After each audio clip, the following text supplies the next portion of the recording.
podcast is part of the Sports Social Podcast Network. Hello and welcome to a new podcast, The Paddock and the Pavilion with Stephen Wallace. In each show, Stephen will interview someone connected to the world of horse racing or cricket. Hello everyone. On today's podcast, I'm delighted to welcome the General Manager of the Trent Rockets, Mick Newell. How are you today, Mick? Stephen, good to see you. I'm here from you. I'm very well, thank you. Very well. Well, I've just read that the 100 is 100 days from starting, and that's the reason of today's podcast, to talk about the 100, the game itself, the Trent Rockets team, and the impact of the competition on English cricket. But to start with, Mick, what's your role at the Trent Rockets? So as the Director of Cricket at Trent Bridge, which is one of the host venues, I was asked to, I suppose General Manager is a good description of sort of overseeing both teams initially, both men and women's teams, trying to help pull the coaching staff together, liaising with the coaches in terms of the players that we're going to sign. And then I think for the 35 days of the tournament is being the sort of link between Trent Bridge and the team to make sure the team have got everything they need to be as well prepared as they can be to compete in this new competition. So you'll be working quite closely with Andy Flower and Sally Ann Beams as our women's coach. So yeah, I mean, I was sort of instrumental in appointing both of them, because obviously we had Stephen Fleming initially for the men's comp, but due to the travel restrictions and the amount of time he'd have to be out of New Zealand to do the tournament, he withdrew. We approached Andy, who I know well from working at the ECB with him, and with Sally Ann. Sally Ann was formerly coach at the Loughborough Lightning, in the women's KSL, now works in Tasmania, and she's an East Midlands girl, level 4 qualified. So we thought that was a really good fit. And we look forward to getting Sally Ann back over here in about, 6 weeks' time. That's a little bit longer. Oh, so there's some good connections there for you. And on the women front there, the first match of the tournament is a standalone women's game between the Oval Invincibles and the Manchester Originals on the 21st of July. That's a big boost for women's cricket. Yeah, I think the whole concept of the 100 is a big boost for women's cricket. I think the idea of, Trent Rockets, for example, having a men and women's team playing on the same day. Every game will be a double header at Trent Bridge or away from here. I think the prize money, from what I'm told, is the same for both competitions. And I think the TV exposure and media exposure in general will be great for the women's game. So you're dead right. To actually launch it with a standalone women's game is a wonderful start. And I think we're all learning a bit more about women's cricket, those of us who haven't worked in it before. And it's definitely a growth game, and one I'm looking forward to working with Sally Ann and her team. Yeah, the first game at Trent Bridge on Saturday, the 24th of July, is a double header when the Trent Rockets are playing the Southern Brave. I'm glad you remembered. So Southern Brave to start with, which is a Southampton-based team. So, yeah, I mean, as with everything at the moment, life is just a little bit up in the air. But, obviously, I'm sure that game will take place. We just don't know yet what sort of crowd we'll be able to have. We don't know how many people will want to come and watch the 100. We hope a lot. So really looking forward to a Saturday afternoon at Trent Bridge, or a Saturday full day, really, for those two games. Yeah, do you know how ticket sales have been going so far? Our ticket sales are really good. I mean, Trent Bridge traditionally sells a lot of tickets for the T20 Blast. I think outside of the two London venues, we are the most populated ground for domestic T20. Obviously, other clubs like Lancashire, Yorkshire, they have their moments when they play each other. But in general, I think ticket sales at Trent Bridge in the Blast are very good, and I would expect them to hold up very well in the 100 as well. I mean, we put on a good show here as well as the match itself, and we think we'll do really well with the 100. Well, let's move on to the game. A lot has been said about the game. What is different from the game to a T20 match? Yeah, a lot has been said, and I think probably too much has been made. But in simple terms, it's 20 balls less, and basically they've taken one ball off every traditional cricket over, which is 6 balls long. So we're now down to 5 balls. And also the idea of bowling 2 overs effectively from one end before the swapping of ends. So 10 balls can be bowled by one bowler or 2 separate bowlers from one end, and then we swap and go from the other end. And I think the reasons for this was to try and shorten the game in terms of time, to make it more attractive to television. One of the real slowing down of a T20 game or any game of cricket is the changing of ends. So we've reduced the amount of time that the umpires change, the players change positions. And I think, I don't think people will see a huge amount of difference from it, those who already come to T20 Blast. But obviously the little quirks have made quite a lot of noise about that. We've still got power plays, I understand.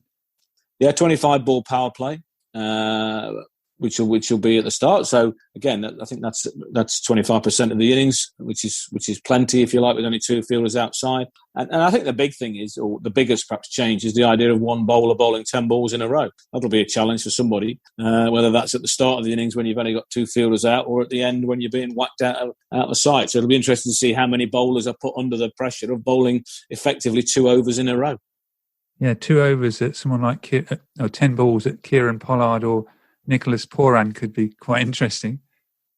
Could get very messy. And presumably a minimum of 5 bowlers. 5 bowlers, 20 balls a bowler, yeah. And you talked about time. We've also got timeouts as well, where the coaches, will they actually be going on the pitch?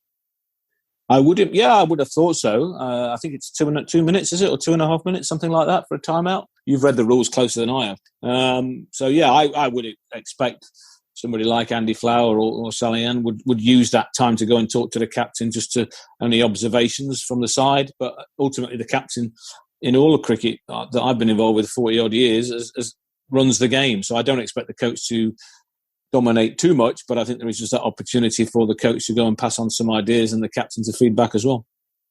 And do you think the competition can ensure that, unlike a bit now with the IPL, we're not going to get 4-hour matches, which is happening sometimes now in IPL matches? I think this will be run, T20 Blast, to be fair, has always run a pretty tight ship in terms of keeping to an hour and a quarter per innings with a 15-minute break, for TV purposes largely. I think the 100 will run an even tighter ship to make sure that the game is done and dusted in 2.5 hours, which is the whole purpose of a slightly different format to T20. So I don't think we'll be overrunning. I think, the opportunity to be on terrestrial TV with the BBC is so huge for the game of cricket that we want to make sure that we run the game in their tight schedules. So 2.5 hours is, I think, the TV timetable, I think, isn't it? Yeah. I think so, yeah. So, look, the problem in this country could always be the weather. I'm sure they'll be coming up with new Duckworth-Lewis rules and shortened game. I think the shortest possible game may well be something like 20 balls, which to the Puritan is the purist is probably a horrific thought, a 20-ball game of cricket. But that's the way it's gone now. Hopefully we get a nice warm summer, we can get these games all played to the full. But I think it is important to fit it into that time slot for television. And we've got different start times as well. Yes, I think so. The double headers at Nottingham, if it's a day men's game, is around 2:30, I think, and the women are around 11, maybe 10:30.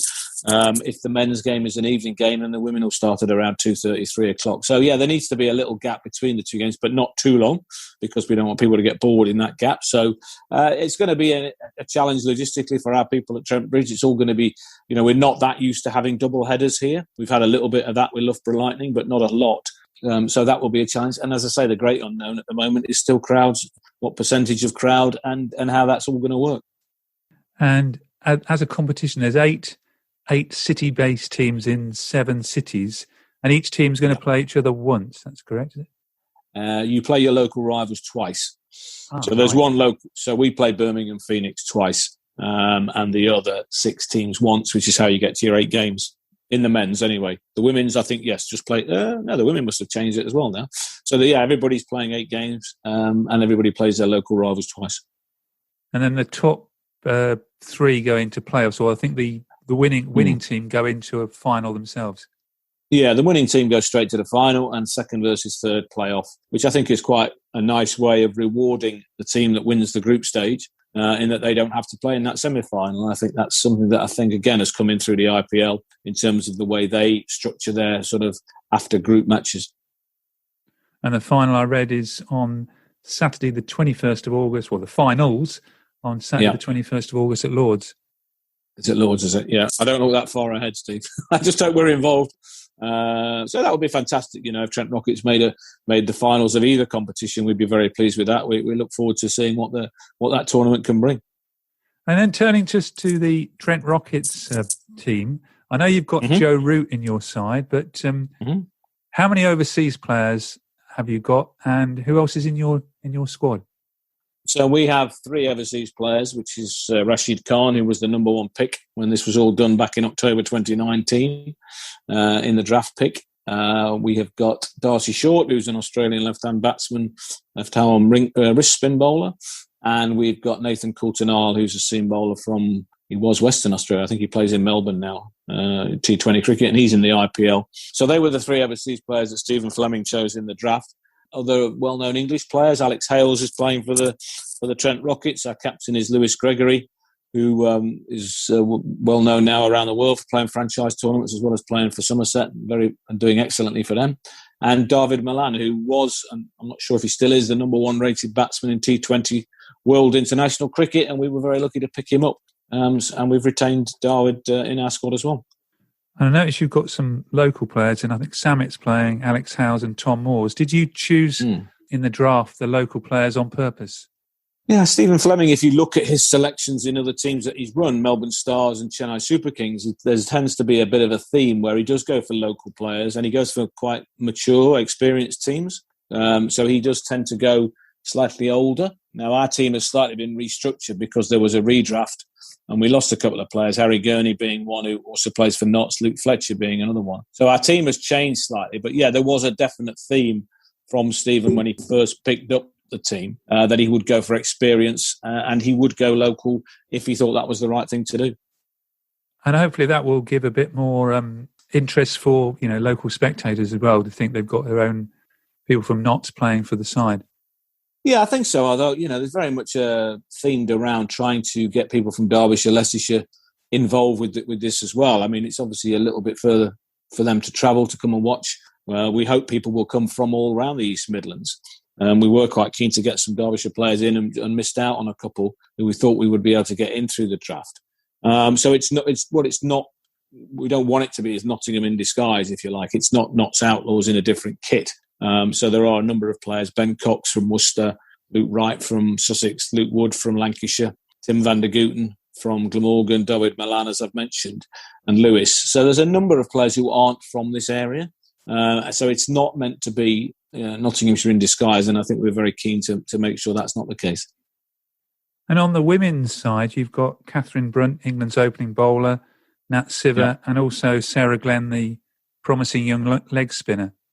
Yeah, and this is a bit of a new world for me, learning more and more about women's cricket. But Catherine Brunt, Natalie Siver, obviously again they live locally. They're Loughborough based. Those two, it's great to have them on board. I think they're two outstanding women cricketers and ambassadors for the women's game. What they've done for England has been fantastic. Our 3 overseas players, Elise Villani, Sophie Molyneux, Annabelle Sutherland, all coming in from Australia. Sarah Glenn, as you mentioned. Catherine Bryce is a very good player. She's based at Loughborough, as a lot of our girls are. So the tie-in with the sort of Lightning setup that's going on just down the road from us has allowed us to get hold of some of the girls that play there, and hopefully they'll be influenced by the international quality cricketers as well. And will the men and women's teams mix, COVID regulations allowed during the tournament, talking about tactics and that sort of thing? Well, I think they'll all be staying in one hotel, so the opportunity to mix and to share ideas, I think, will definitely be there. I mean, I think, again, COVID rules allowing, we will have a number of players who possibly won't use the hotel because if they're based in Nottingham or Loughborough, they might not want to stay. But, there'll be a lot of mixing on training days, travelling days and game days. So I think that's part of it as well. And I know Sally Ann and Andy are very keen to work together and to develop respect for each other's coaching in that way as well.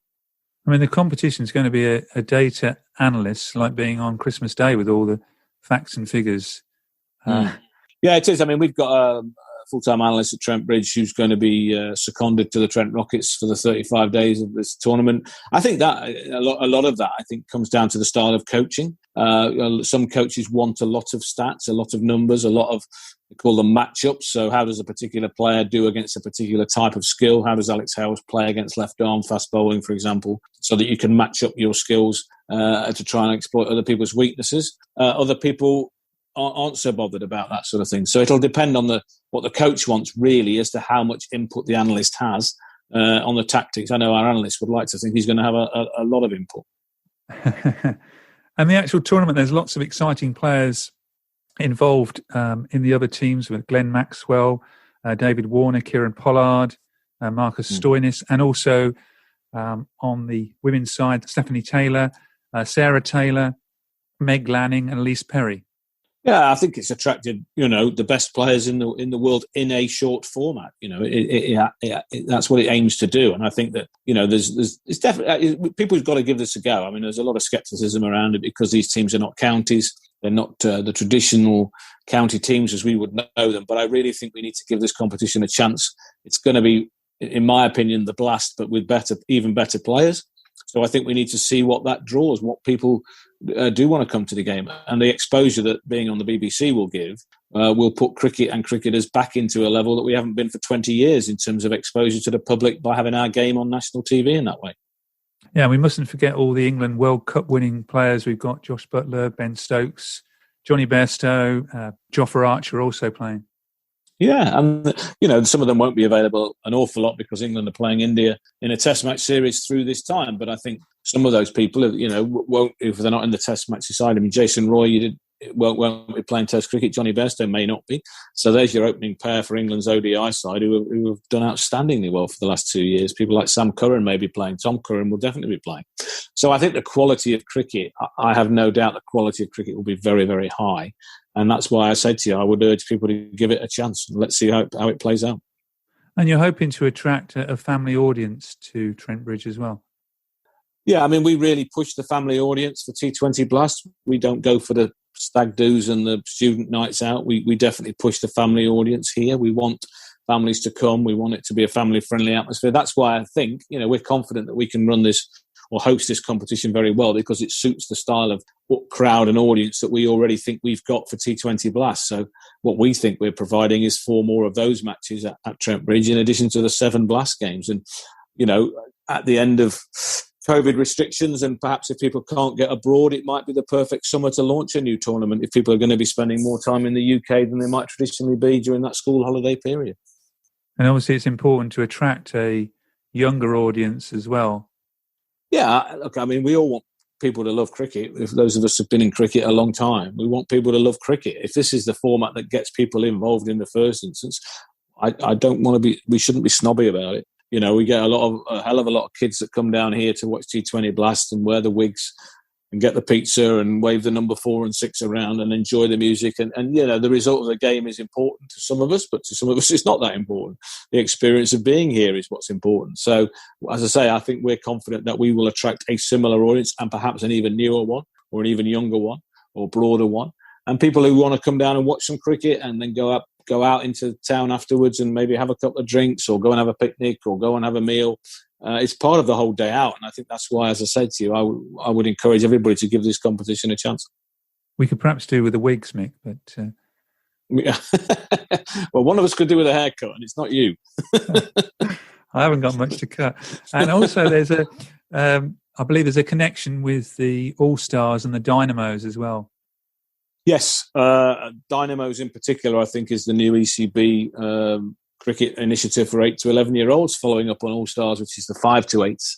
And it certainly was going to be heavily linked in last year in terms of a chance for kids who sign up for Dynamos maybe to come and meet some players from the Rockets or whichever team is their local team. And again, I think, we want kids.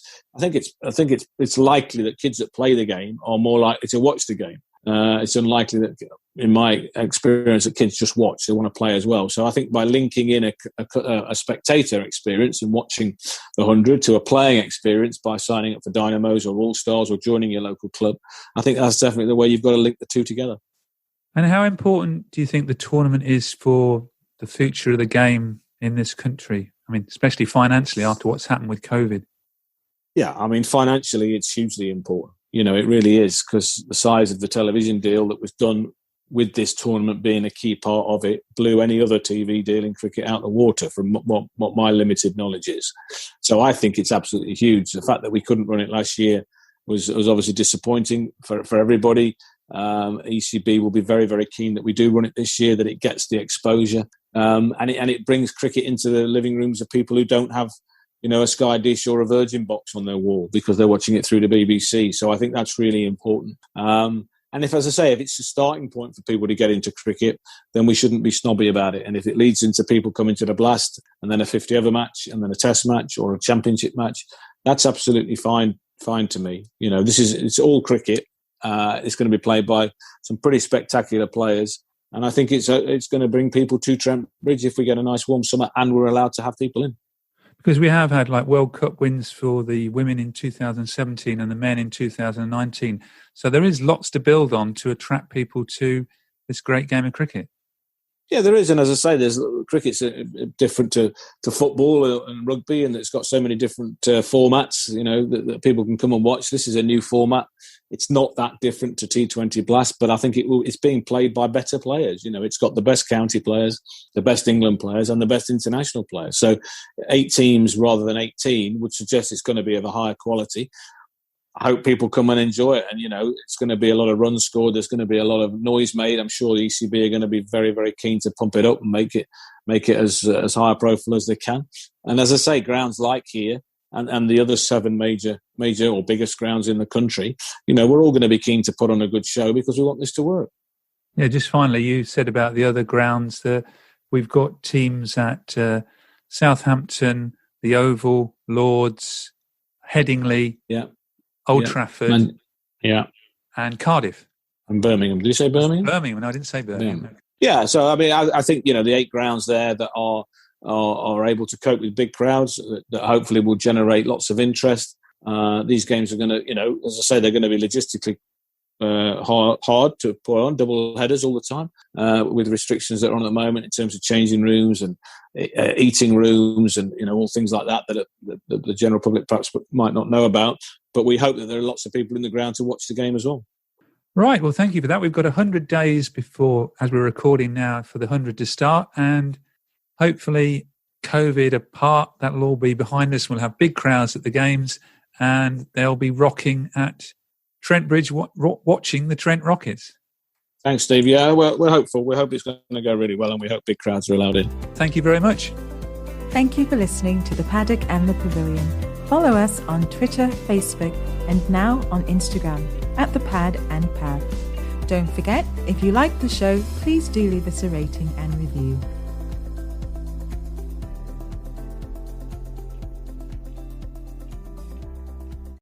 Sports Social Podcast Network.